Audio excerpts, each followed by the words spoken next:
Hear Christ the Lord. Sing choirs of angels, sing in exaltation. Sing all ye citizens of heaven above.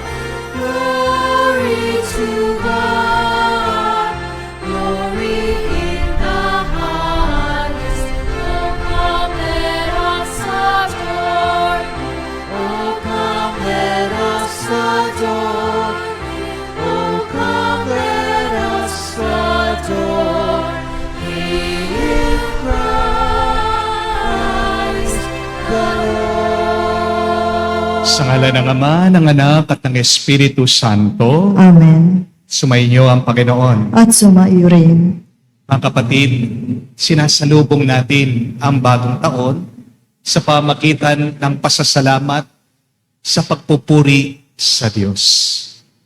Huwag lang tayong humingi ng mga pagpapala, grasya at bendisyon sa Kanya. Pero harinawa sa banal na misang ito, hilingin natin maging katulad ng ating mahal na ina, ang ina ng Diyos.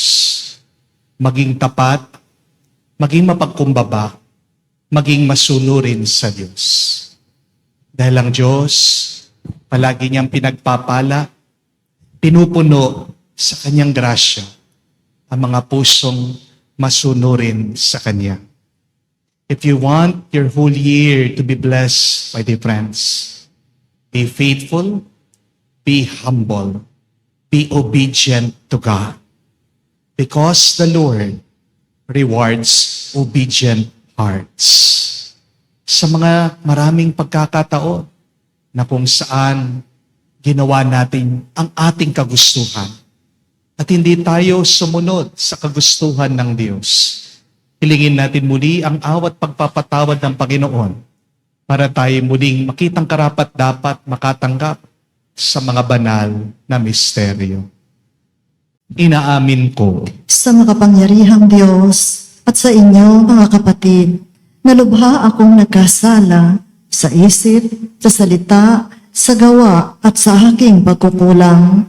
Kaya isinasamo ko sa mahal na Birhen Maria, sa lahat ng mga anghel at mga banal, at sa inyo, mga kapatid, na ako'y ipanalangin sa Panginoong ating Diyos. kaawaan tayo ng makapangyarihang Diyos, patawarin tayo sa ating mga kasalanan, patnubayan tayo sa buhay na walang hanggan. Amen.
Gloria in excelsis Deo.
Manalangin tayo. Ama naming makapangyarihan, pinagpala mo ang sangkatauhan sa inulwal ng mahal na ina. Ipalasap mo sa amin ang kanyang pagdalangin sa pamagitan ng iyong anak na sinilang niya para sa amin upang kami mabuhay kasama mo at ng banal na Espiritu magpa sa walang hanggan. Amen.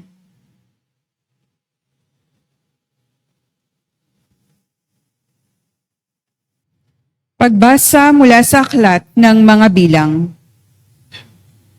Sinabi ng Panginoon kay Moises, "Sabihin mo kay Aaron at sa kanyang mga anak na ito ang sasabihin nila sa pagbebendisyon nila sa mga Israelita. Pagpalain ka nawa at ingatan ng Panginoon. Naway kahabagan ka niya at subaybayan. Lingapin ka nawa niya at bigyan ng kapayapaan. Ganito nila babanggitin ang pangalan ko sa pagbebendisyon sa mga Israelita at pagpapalain ko ang mga ito." Ang salita ng Diyos. Salamat sa Diyos.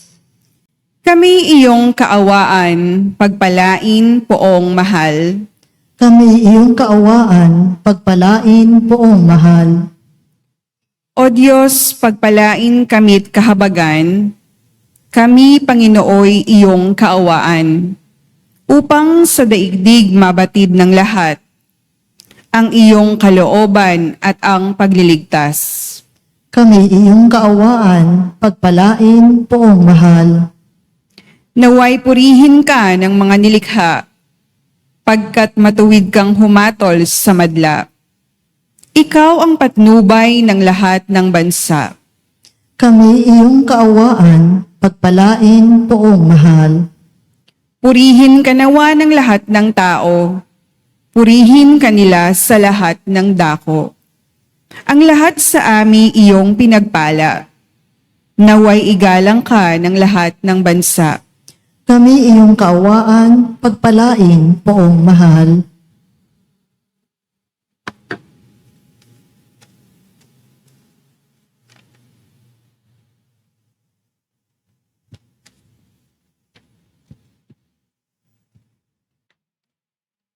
Pagmasa mula sa sulat ni Apostol San Pablo sa mga taga-Galacia. Mga kapatid, noong dumating ang takdang panahon, sinugo ng Diyos ang kanyang anak. Isinilang siya ng babae at namuhay sa ilalim ng kautusan upang palayain ang mga nasa ilalim ng kautusan. Sa gayon, tayo mabibilang na mga anak ng Diyos. Upang ipakilalang tayo'y mga anak ng Diyos, pinagkalooban niya tayo ng Espiritu ng kanyang anak nang tayo'y makatawag sa kanya ng Ama. Ama ko, kaya't hindi ka na alipin, kundi anak.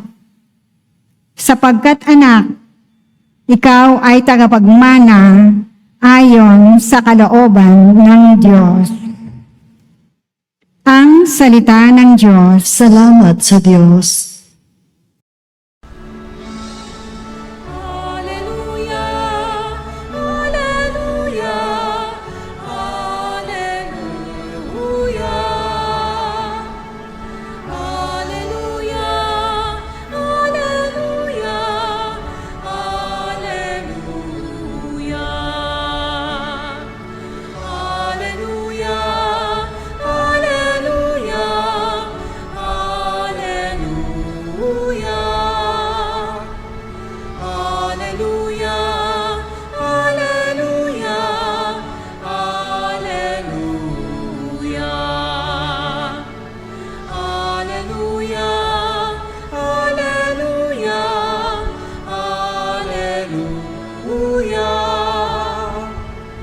Hallelujah, Hallelujah, Hallelujah. Nung dating mga propeta, ngayon na may anak niya ang sugo ng Diyos na Ama. Alleluia, Alleluia. Sumainyo ang Panginoon. At sumaiyo rin. Ang mabuting balita ng Panginoon ayon kay San Lucas. Papuri sa iyo, Panginoon. Noong panong yun, nagmamadali ang mga pastol na lumakad patungo Bethlehem. At nakita nila sina Maria at Jose at ang sanggol na nakahiga sa sabsaban. Kaya't isinaysay nila ang mga sinabi ng anghel tungkol sa sanggol na ito. At nagtaka ang lahat na nakarinig sa sinabi ng mga pastol. Natanim sa isip ni Maria mga bagay na ito at kanyang pinagbulay-bulayan. Umalis sa mga pastol na nagpupuri sa Diyos at nagpahayag ng kanilang kadakilaan dahil sa lahat ng narinig nila at nakita na ayon sa binalita sa kanila ng anghel. Pagdating ng 8 araw ay tinuli ang bata at pinangalan ng Jesus. Ang pangalang binigay ng anghel bago pa siya pinaglihi. Mga kapatid, ang mabuting balita ng ating Panginoon. Pinupuri ka namin, Panginoong Hesus Kristo. Magandang araw po muli sa inyong lahat. Merry Christmas po. Happy New Year po sa inyong lahat. Palakpakan po natin ang Panginoon. God is good, sobra-sobra. May tanong lang po ako sa inyo. Sino po sa tingin nyo ang pinakamayamang tao noong 1789? Alam niyo po ba? Kilala niyo po ba? Walang nakakaalam. Ang pinakasikat na tao noong 1870, alam niyo po ba? Meron po ba? Taas ang kamay. Wala ding nakakaalam. Sino pong pinaka maimpluwensya, makapangyarihang tao noong po mga 1499? Alam niyo po ba? Wala din. Sino pong pinakamagandang babae noong 1235? Kilala niyo po? Hindi rin. Sinong pinakagwapong lalaki noong mga 670? Alam niyo po ba? Wala din. Tingnan niyo na po, walang nakakaalam sa atin at wala tayong pakialam. Di po ba? Wala tayong pakialam kung sino ang pinakamayaman noon, pinakasikat, pinakamaganda o pinakagwapo.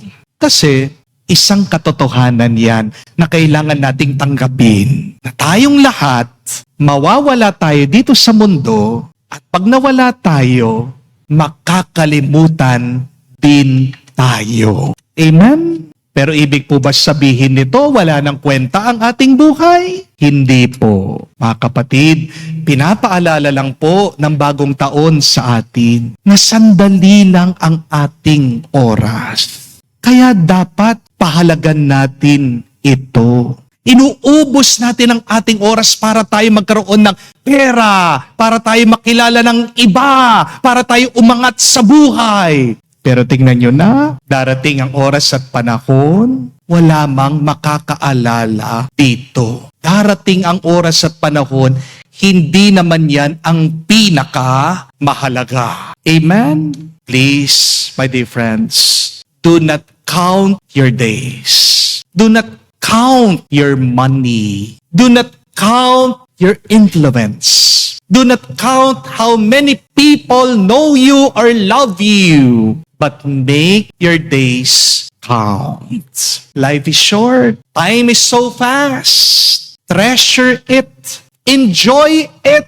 And make the most good in life. Amen? Hindi po ibig sabihin, bagong taon, wala na tayong problema. Di po ba? Bagong taon, pero minsan, ang malungkot na kwento, luma pa rin ang ating mga pagsubok. Nandyan pa rin ang mga kontrabida. Patuloy pa rin ang hirap natin sa buhay. Di po ba? Pero ano po ang sikreto ng masaya at payapang bagong taon? Ito po ay kapag tinatanggap natin ang lahat ng karanasan ng ating buhay. Kapag niyayakap natin ang lahat na binibigay ng Diyos sa atin. Because remember, my dear friends, that everything is grace. Amen? And all that we have in our life, even our life, is a gift from God. Amen? Kaya nga po sa ating ebanghelyo, narinig natin, tinanim daw ni Maria ang lahat ng mga bagay, ang lahat ng karanasan niya sa kanyang loob. The gospel said that Mary kept all of these things in her heart. Ang sabi, all. Hindi po sinabi ng ebanghelyo that some. Ganyan tayo Pag ayaw natin, pag nasasaktan tayo, iniiwasan natin. Kaya minsan lumalala yung problema. Na kapatid, kahit na doon sa mga inconvenience mo, kahit na doon sa mga paghihirap mo, kahit na sa mga ayaw mo, that is still grace from the Lord. Amen? Accept everything coming from God. They are still blessing for you. Kahit naman ating mahal na ina, tinanggap niyang lahat, wala siyang binaliwala. Kahit na hindi alam ni Maria o anong mangyayari sa kanya sa buhay, hindi naman po naging magaan ang kanyang buhay, hindi naman lahat ng kanyang naranasan masaya, hindi naman naging malinaw sa kanya ang lahat. Pero anong ginawa ng ating mahal na ina? Hindi po siya nagreklamo, hindi po siya nagtampo sa Diyos, hindi niya tinakbuhan ang plano ng Diyos. Amen? Tingnan niyo po ang ating mahal na ina, na lahat ng kanyang naranasan sa buhay, nakita niya bilang biyaya. Niyakap niya ang lahat na may pananampalataya. Yan po ang dahilan bakit siya ang tinatawag nating ina ng Diyos. Siya din ang tinatawag na ina ng simbahan. Ina nating lahat. Hindi dahil naging madali ang buhay niya, o hindi dahil yes ang sagot niya sa Diyos.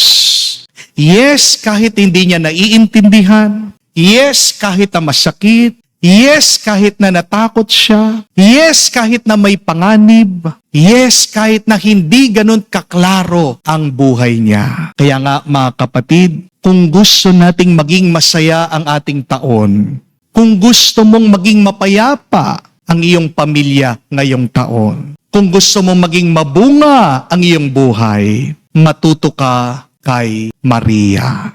Learn from Mary. Do not only ask God for blessings this year, but always say yes to the path where the blessings are hidden. Say yes to patience. Say yes to humility. Say yes to perseverance. Say yes to trust. Say yes to God's will. Because yes means you embrace something greater. Acronym po yung yes. YES means you embrace something greater. God. Mga kapatid, alam ko po marami sa inyo nagtatanong, ano kaya mangyayari sa akin sa darating na taon? Nandyan pa rin ang mga utang, mababayaran ko ba? Magkakasundo na ba kami ng aking asawa? Babalik na ba siya sa amin? Gagaling kaya itong aking anak sa kanyang karamdaman? Makakapag-graduate kaya itong aking pinag-aaral? Paano kaya yung aking trabaho? Magiging maayos ba kaya ito? Marami po tayong mga takot. Marami tayong pinag-aalala. Pero wala pong makakapagsabi sa atin kung anong mangyayari sa susunod na taon. Di po ba? Kahit naman po yung mga manghuhula, nagkakamali din Natatandaan niyo po nung year 2020, yung isang nagfufungsuy, sikat sa TV, sabi niya, ang 2020 ay magiging napakaswerte, maraming yayaman. Ano nangyari? Nag-lockdown. Ang dami pang namatay. Ang daming naghirap. Hindi po mahalaga kung ano ang mangyayari sa 2026. Ang mas importanteng tanong, ito po, ano ang magiging attitude mo sa 2026? 26. Because understand, my dear friends, your success, your happiness, your health, your holiness will depend on your attitude next year. Because the best attitude after gratitude is fortitude. I will repeat that. The best attitude after gratitude is fortitude. Fortitude. Maging malakas ka. Maging matapang ka. Kung naghihina ka, bumalik ka sa Diyos. Magpatulong ka. Harapin mo ang lahat na paparating sa iyo. Dahil diyan tinago ng Diyos ang pagpapala mo. Tignan niyo po ang leon. Ang leon po, di ba, hindi naman siya yung pinakamalaki sa gubat. Ano pong pinakamalaking hayop sa gubat? Yung elepante. Ang leon po, hindi rin siyang pinakamabilis. Ano pong pinakamabilis sa gubat? Yung cheetah, di po ba? Ang leon po, hindi rin siyang pinakamatalinong hayop. Mas matalino pa nga yung fox, yung mga wolf, yung asong lobo, di po ba? Ang leon po, hindi rin siyang pinakamatangkad. Ang giraffe, mas matangkad sa kanya. Ang leon po, hindi naman makalipad yan. Yung agila, mas matayog ang kanyang paglipad. Pero kahit na hindi malaki, matangkad, mabilis, matalino, hindi man nakakalipad ang leon. Bakit po, sipin niyo ito, siya ang kinakatakutan ng lahat ng mga hayop sa gubat. Why do we call the lion the king of the jungle? It is because of his attitude. Di po ba? Ang leon kapag nakakita po ng elepante, hindi naman siya natatakot. Ano ang nasa isip? Anong nasa loob ng leon pag nakita niyo yung malaking elepante? Pagkain ko ito. Humanda ka. Pero ang elepante, kapag nakita po niya yung leon, bakit tumatakbo siya? Bakit natatakot siya? Anong nasa isip niya? Anong nasa loob niya? Patay ako. Pagkain ako. Kakainin ako nito. See the difference? It is not about the appearance. It is really about the attitude. So it is good to ask, what is my attitude towards life? What is my attitude towards my problems and challenges in my life? Kapag ba dumarating na yung mga problema mo sa buhay, sinasabi mo, napakamalas ko. Hindi ako mahal ng Diyos. Kawawa naman ako. Mga kapatid, kung babasahin niyo po ang Biblia, when God wants to promote you, He will give you trials and challenges. When God wants to bless you, He will first give you problems.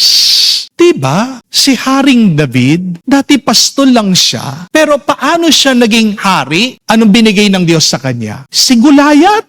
Binigyan siya ng isang higanting kalaban. At hindi po natakot si David. Bakit? Kasi malakas yung backer niya eh. Kasi kasangga niya ang Diyos. That is the attitude of a brave and holy person. That is also the attitude of our Blessed Mother. Kahit na hindi sigurado, nalilito, alam ng ating mahal na ina, hindi siya pababayaan ng Diyos. Gayahin natin si Maria. Maraming naging pagsubok si Maria, pero hindi siya nagpabaon sa kanyang mga problema. The attitude of Mary in all of her experience is, she was open, she was trusting, she was obedient to God. And Mary believed that in every moment of her life, God was there with her. Is that also your attitude? Ganon din ba ang iyong pag-iisip, ang iyong paniniwala? Naniniwala ka ba ang bawat oras, panahon, minuto ng iyong buhay, nandyan ang Diyos? Baka kaya natatakot ka? Baka kaya nag-aalala ka? Baka kaya nangihina ka kasi nakakalimutan mo na nandyan ang Diyos na tumutulong sa iyo? Kaya nga ang ating mahal na ina, yes din siya ng yes sa Diyos. Kung ikaw ay mananatili sa Diyos, wala kang aatrasan. Palagi ka ring mag-yes sa Kanya, kaya nga ang Diyos, mag-yes din siya sa pagpapala para sa iyo. Na kapatid, hindi man po natin kontrolado kung ano ang mangyayari sa susunod na taon. Pero, merong isang bagay na kontrolado natin. Ano po? Ito ang ating pag-uugali. Ito ang ating attitude. Kaya kung gusto mong maging mas payapa at pinagpala ang iyong paparating na taon, my dear friends, start by saying yes to God. Say yes, trusting the Lord. Say yes to God's plan. Say yes to God's timing. At maniwala ka. When you say yes to God, God will also say yes to your life. Let us pray in this Mass that God would be kind to us this coming year. Magpatulong po tayo sa ating mahal na ina sa pamagitan ng banal na misang ito. Naway maging payapa, masaya, at mabuti ang ating taon. Sabihin natin sa Kanya, Maria, Ina ng Diyos, ipanalangin mo kami ngayon at magpakailanman. Amen. Tumayo po tayo, pahayag po natin ng ating pananampalataya. Sumasampalataya ako Sa Diyos, amang makapangyarihan sa lahat, na may gawa ng langit at lupa. Sumasampalataya naman ako kay Hesukristo, iisang anak ng Diyos, Panginoon nating lahat. Nagkatawang tao siya, lalang ng Espiritu Santo, ipinanganak ni Santa Mariang Birhen, ipinagpakasakit ni Poncio Pilato, ipinako sa krus, namatay, inilibing, nanaog sa kinaroroonan ng mga yumao, nang may ikatlong araw, nabuhay na maguli, umakyat sa langit, naluluklok sa kanan ng Diyos amang makapangyarihan sa lahat. Doon magmumulat paririto't maghuhukom sa mga nabubuhay at mga matay na tao. Sumasampalataya naman ako sa Diyos Espiritu Santo, sa banal na simbahang katolika, sa kasamahan ng mga banal, sa kapatawaran ng mga kasalanan, sa pagkabuhay na muli ng mga nangamatay na tao, at sa buhay na walang hanggan. Amen. ngayong araw ng kapayapaang pandaigdig sa harap ng mahigpit nating pangangailangan. Sa kapayapaan ng daigdig na ito, panalangin natin sa Diyos ang mahalang kalooban na ito sa pamagitan ni Mariang Reyna ng Kapayapaan. At tayo'y manalangin ating sabihin, Panginoon, dinggin mo kami. Panginoon, dinggin mo kami. Para sa buong simbahang mag-anak ng Diyos sa lupa, nawa siya'y maging kasangkapan para sa pakikipagkasundo ng sangkatauhan. Manalangin tayo. Panginoon, dinggin mo kami. Para sa Santo Papa at lahat ng pinunong panrelihiyon, nawa magtagumpay sila sa kanilang mga patuloy na pagsisikap sa pagtataguyod ng kapayapaan sa mundo. Manalangin tayo. Panginoon, dinggin mo kami. Para sa lahat ng bansa sa mundo, lalo na iyong may digmaan, nawa matagpuan nila sa kanilang pagkakapatiran ang batayan ng kanilang pagkakasundo. Manalangin tayo. Panginoon, dinggin mo kami. Sa katahimikan po ng ating puso, banggitin natin, sabihin natin sa Diyos ang ating mga personal na pangangailangan. Ama, tulutan mong pagharian ng iyong kapayapaan ng aming mga puso at kami gawin mong kasangkapan ang pakikipagkasundo sa aming pag-anak at pamayanan. Sinasamo namin ito sa ngalan ni Jesus, nabubuhay at tagahari, walang hanggan. Amen.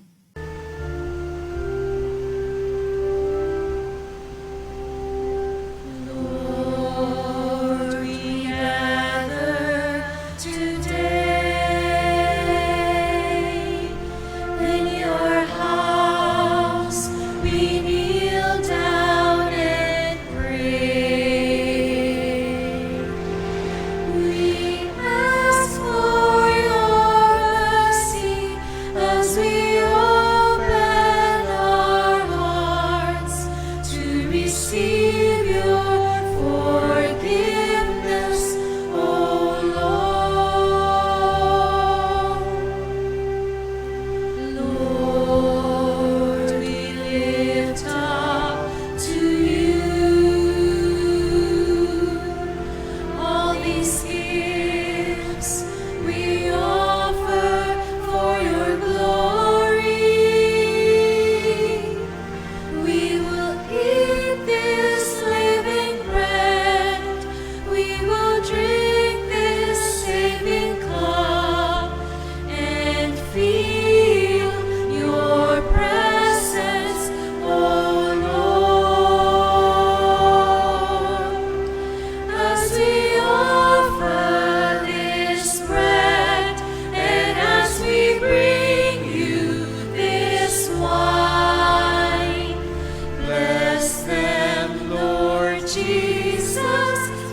the source of our lives, and together we will serve you with love.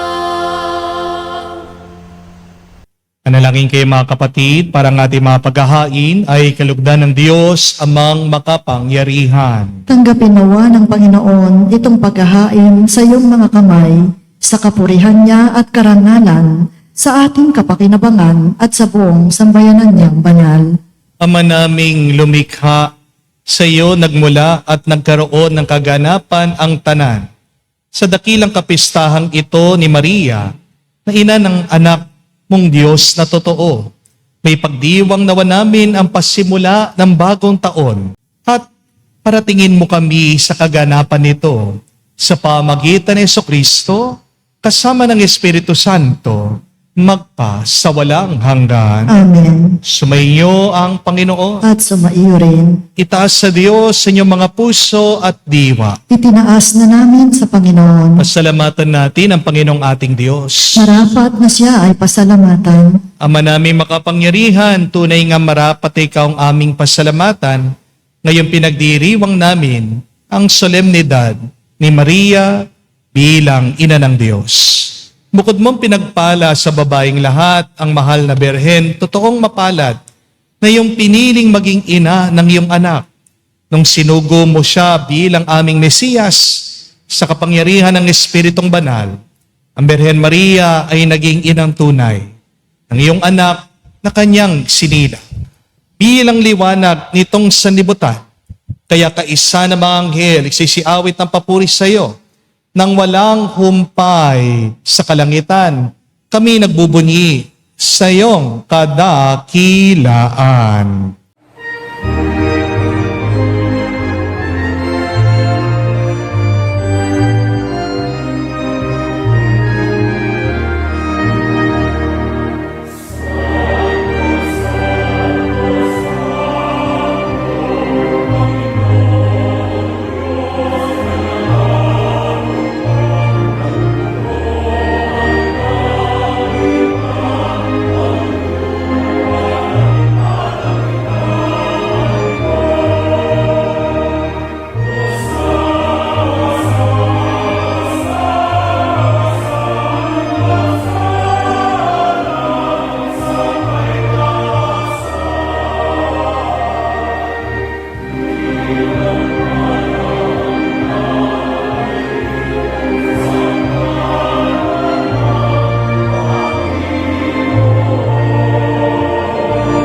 Ama naming banal, ikaw ang bukal ng tanang kabanalan.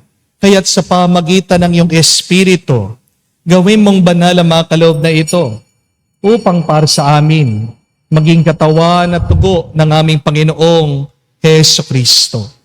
Bago niya pinagtiis ang kusang loob na maging handog, hinawakan niya ang tinapay, pinasalamatan kanya, pinaghati-hati niya iyon, inabot sa kanya malagad at sinabi, tanggapin ninyong lahat ito at kanin. Ito ang aking katawan na ihahandog para sa inyo.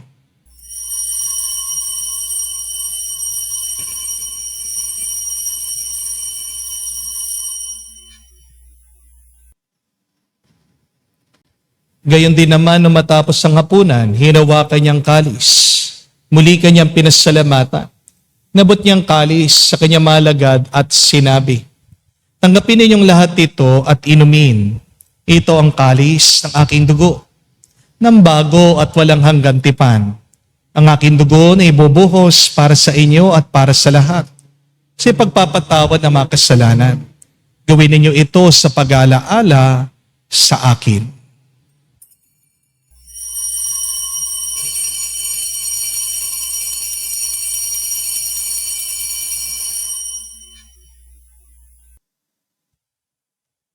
Ang misteryo ng pananampalataya. Aming ipinahayag na namatay ang iyong anak, nabuhay bilang Mesiyas at magbabalik sa wakas para mahayag sa lahat. Ama, ginagawa namin ngayon ang pag-aalaala sa pagkamatay, muling pagkabuhay ng iyong anak. Kaya tinialay namin sa iyong tinapay, nagbibigay buhay, at ang kalis na nagkakaloob ng kaligtasan. Kami nagpapasalamat dahil kami yung minarapat na tumayo sa harap mo para maglingkod sa iyo. Sinasamo namin kami magsalo-salo sa katawan at dugo ni Kristo ay mabuklod sa pagkakaisa sa pamagitan ng Espiritu Santo. Ama, lingapin mong iyong simbahan, laganap sa buong daigdig. Puspusin mo kami sa pag-ibig.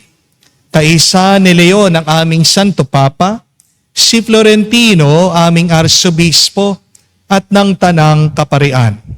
Alalahanin mo rin ang aming mga kapatid na nahimlay, may pag-asang sila'y muling mabubuhay. Gayon din naman lahat ng mga pumanaw. Kawan mo't sila't patuloyin sa iyong kaliwanagan. Kawan mo't pagindapatin kaming lahat makasalo sa iyong buhay na walang wakas. Kaisa na Mahal na Birhen Maria, Ina ng Diyos. Kaisa ni San Jose, ang kanyang malwalhating esposo. Kaisa ng mga apostol, lahat ng mga banal, na namuhay dito sa daigdig na kalugod-lugod sa iyo. May pagdiwang nawa namin ang pagpupuri sa ikararangal mo sa pamagitan ng iyong anak, aming Panginoong Hesukristo. Sa pamamagitan ni Kristo, kasama niya at sa Kaniya, ang lahat ng parangal at papuri ay sa iyo, Diyos Ama, makapangyarihan, kasama ng Espiritu Santo, magpasawalang hanggan. Amen, amen,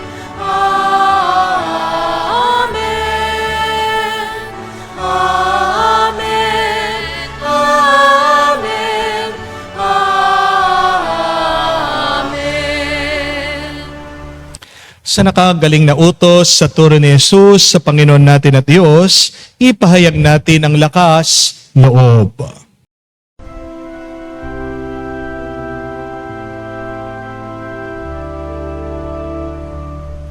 Ama namin, sumasalangit ka, sambahin ang ngalan mo, mapasa amin ang kaharian mo, sundin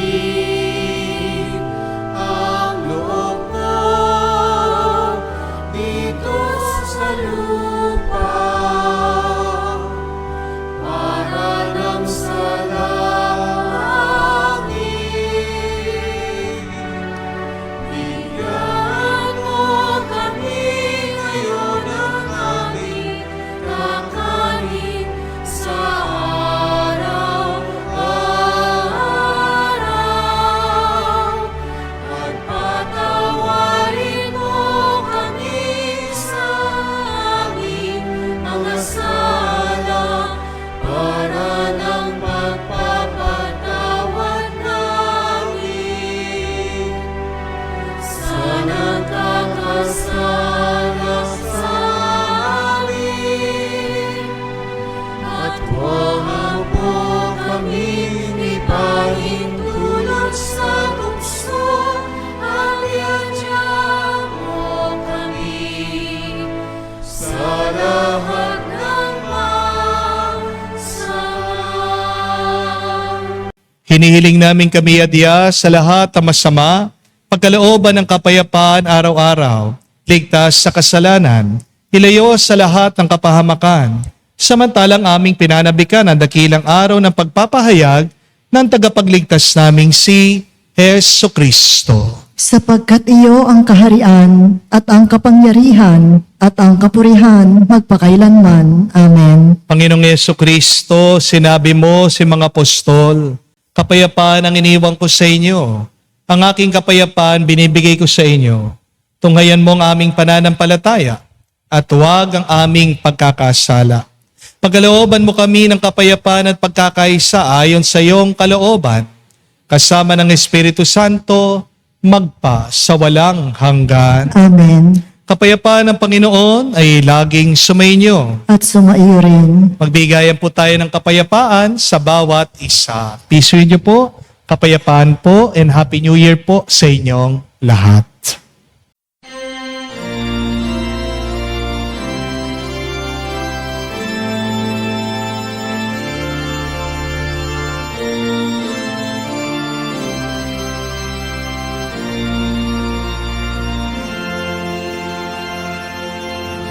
Kordero ng Diyos na nagalis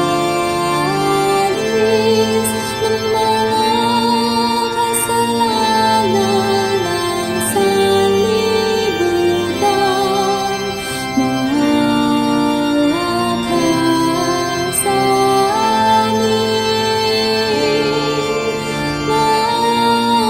malakas sa amin. Kordero ng Diyos na nagalis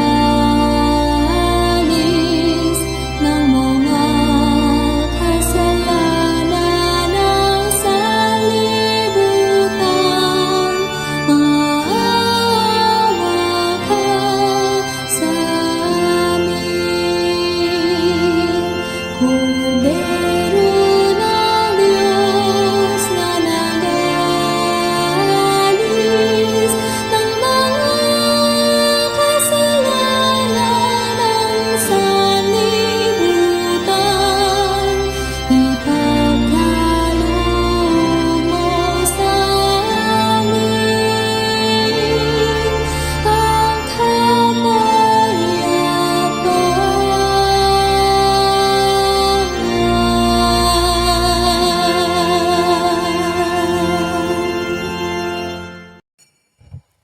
Mga kapatid, naririto ang ating Panginoong Yesu Kristo, ang Kordero ng Diyos. Siya nag-aalis sa mga kasalanan ng sanlibutan. Mapalad tayong lumalapit sa piging ng Kordero. Panginoon, hindi ako karapat-dapat na magpatuloy sa iyo, ngunit sa isang salita mo lamang ay gagaling na ako.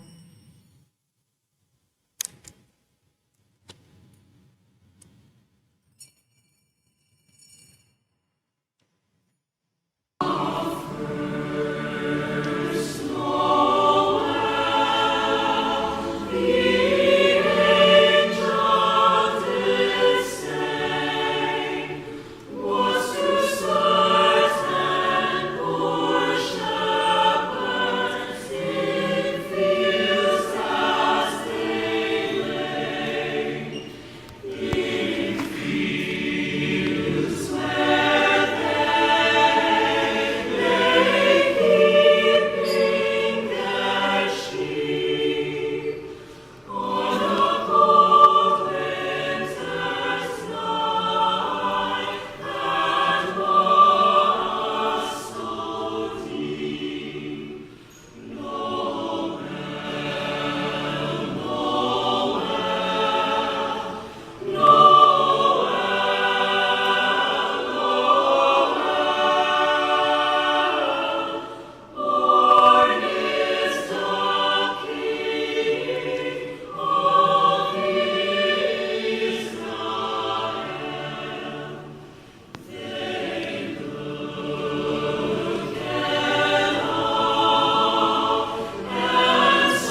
Manalangin tayo.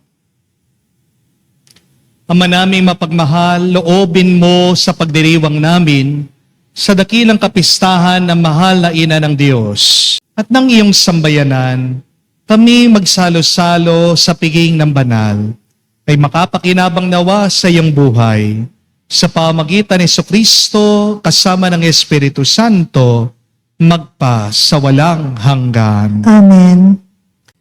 Alam ko po, marami kayong mga pamahiin para swertihin kayo sa taon na ito. Pero huwag niyong naisin na swertihin. Ang naisin niyo ay pagpalain.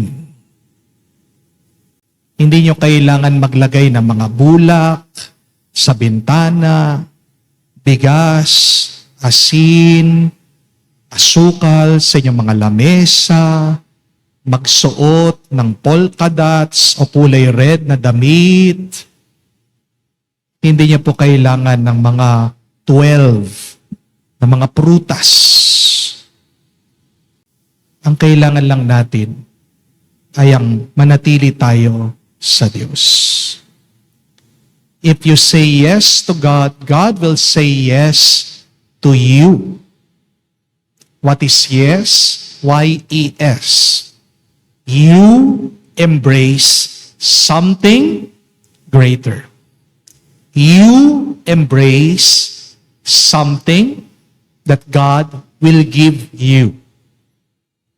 Yung pagpapala na hinihingi mo, yung pagpapala, yung blessing na hinahanap mo, nandyan na sa harapan mo. Nasa mga pagsubok mo.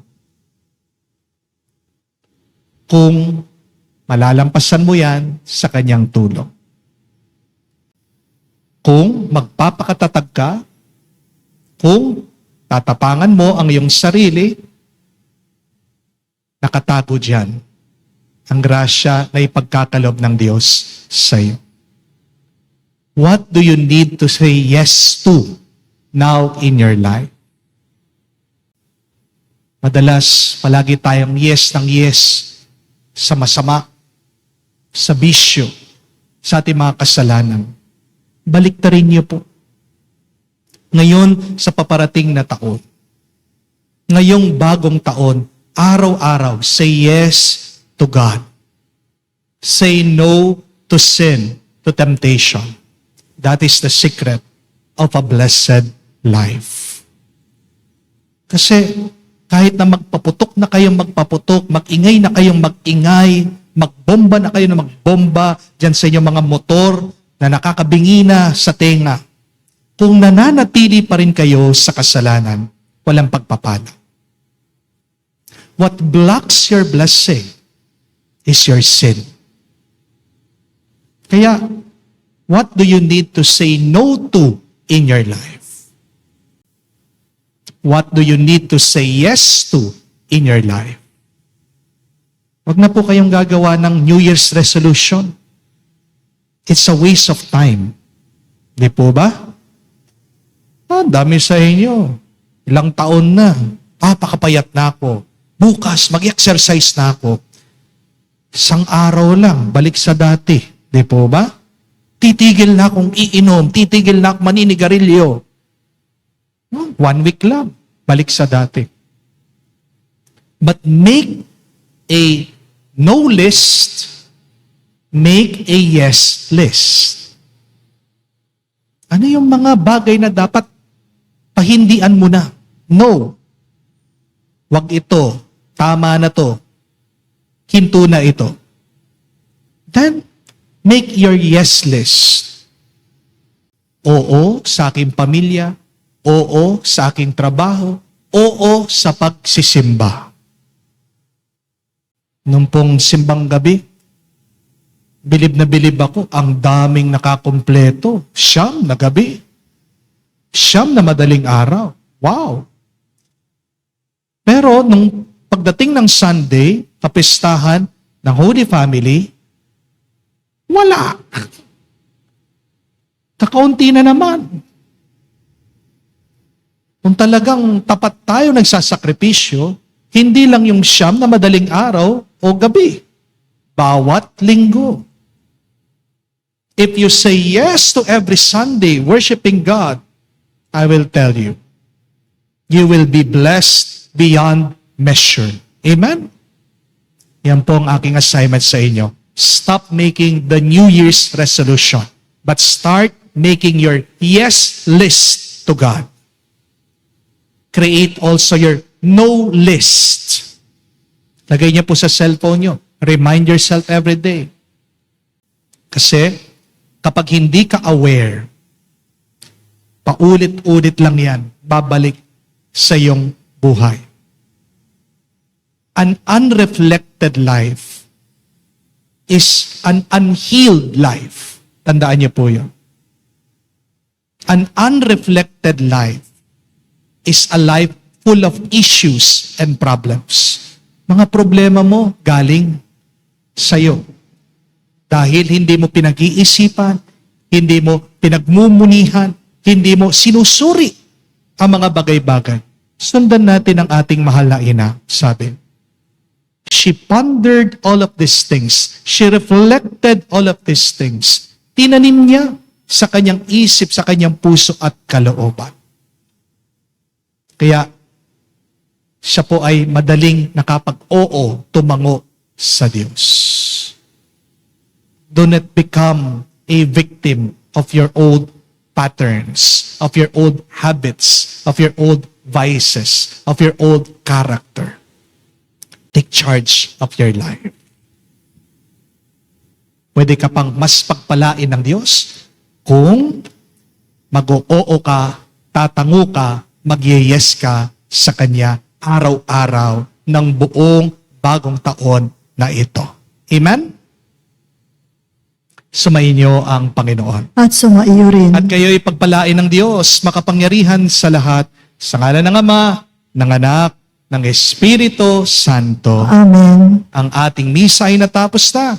Pumayo kayo sa kapayapaan ni Kristo. Salamat sa Diyos.